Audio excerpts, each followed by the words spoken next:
हाँ।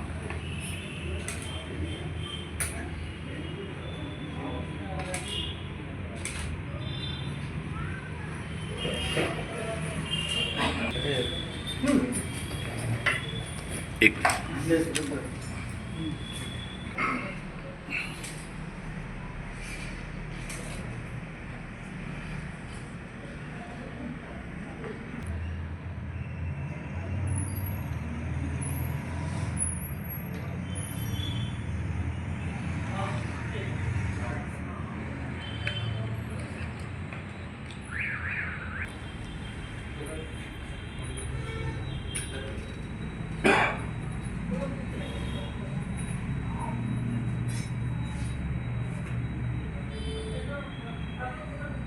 दिनांक 4/9/2025 को वरीय पुलिस अधीक्षक महोदय को एक सूचना प्राप्त हुई थी कि खरकई नदी ओवरब्रिज के पास 2 लड़के जमा हुए हैं जिनके पास से हथियार बरामद होने की संभावना है। सूचना के सत्यापन हेतु एक छापामारी दल का गठन किया गया था जिसका नेतृत्व जुगसराय थाना प्रभारी कर रहे थे।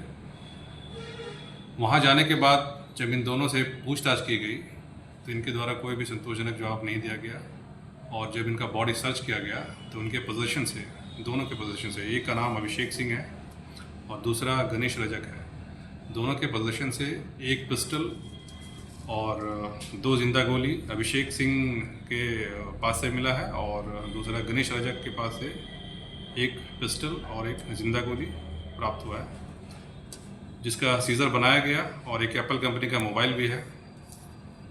इन लोगों से पूछताछ करने के बाद अभिषेक सिंह के द्वारा बताया गया कि ये हथियार वहाँ एक विवेक जी नाम के व्यक्ति से ख़रीदा था और आपको याद होगा कि पिछले माह 5 अगस्त को केताड़ी में रवि यादव के ऊपर जो जानलेवा हमला हुआ था उसमें विवेक जी नाम के व्यक्ति को भी उस केस में अरेस्ट किया गया था। फिलहाल वो जेल में है।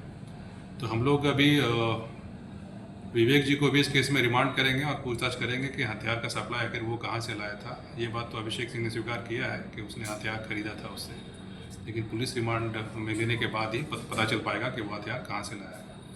तो इस तरह से पुलिस, जुगसलाई पुलिस की टीम के द्वारा एक बहुत ही अच्छा काम किया है क्योंकि प्रिवेंटिव पुलिसिंग का एक बहुत अच्छा एक्शन है कि कोई भी अप्रिय घटना होने से बच गई और कोई घटना उस तरह का नहीं हो पाया जिसका ये लोग षड्यंत्र कर रहे थे। सर, अभिषेक और गणेश का कुछ आपराधिक इतिहास है? अभिषेक सिंह, आपको याद होगा यहाँ पे एक शिवघाट में एक फायरिंग की जो घटना हुई थी जिसमें 2 आपसी विवाद के कारण 2 पक्षों में जो भिड़ंत हुआ था उसमें 8-10 राउंड फायरिंग हुई थी। उसमें अभिषेक सिंह शामिल था। तो जुगसराय थाना कांड संख्या 41/25 में वो आरोपी रहा है। उस केस में वो जेल भी गया था और बाद में बेल पे छूटा था फिलहाल। और विवेक जी जिसके पास ये हथियार खरीदा था, विवेक जी भी उस केस में शामिल था, शिवघाट वाली फायरिंग वाले केस में।